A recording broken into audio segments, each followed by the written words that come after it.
ఆదాయానికి మించిన కేసులో అరెస్ట్ అయిన సీసీఎస్ ఏసీబీ ఉమామహేశ్వరరావును 3 రోజుల కస్టడీకి నాంపల్లి ఏసీబీ కోర్టు అనుమతించింది.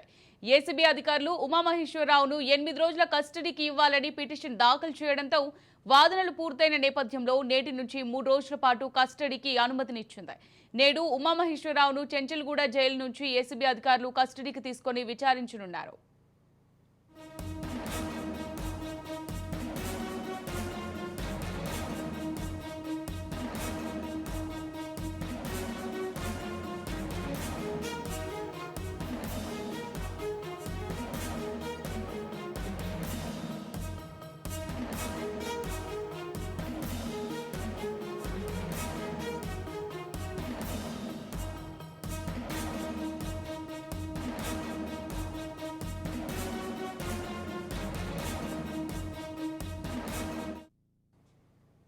ఆదాయానికి మించిన కేసులో అరెస్ట్ అయిన సీసీఎస్ ఏసీపీ ఉమామహేశ్వరరావును 3 రోజుల కస్టడీకి నాంపల్లి ఏసీబీ కోర్టు అనుమతించింది.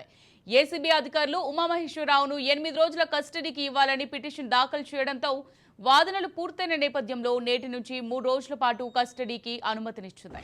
నేడు ఉమామహేశ్వరరావును చెంచల్గూడ జైలు నుంచి ఏసీబీ అధికారులు కస్టడీకి తీసుకొని విచారించనున్నారు.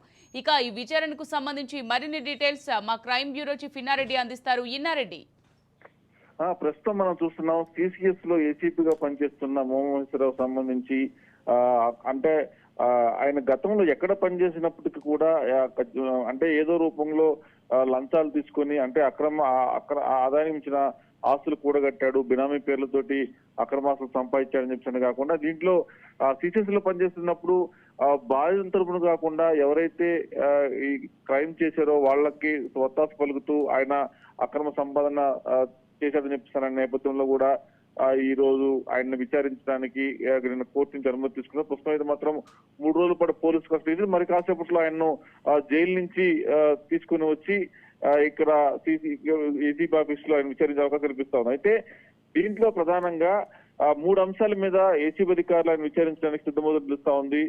ఈయన అక్రమ వసూలుకు పాల్పడ్డప్పుడు ఆయనకు సపోర్ట్ చేసిన పై అధికారులు ఎవరు, తర్వాత దీంట్లో అంటే ఎక్కడ పనిచేసినప్పటికి కూడా బాధితుల తరపున కాకుండా నేరస్తులకు సపోర్ట్ చేసిన నేపథ్యంలో ఎంతమందికి ఏ రకంగా సపోర్ట్ చేశాడు, ఏ రకంగా బాధితులు ఇబ్బంది పెట్టాడు అన్న అంశాల మీద ఆయన ప్రశ్నిస్తే మరిన్ని వివరాలు వస్తాయని చెప్పి కూడా పోలీసు యంత్రంగా భావిస్తా ఉంది. అమూల్య.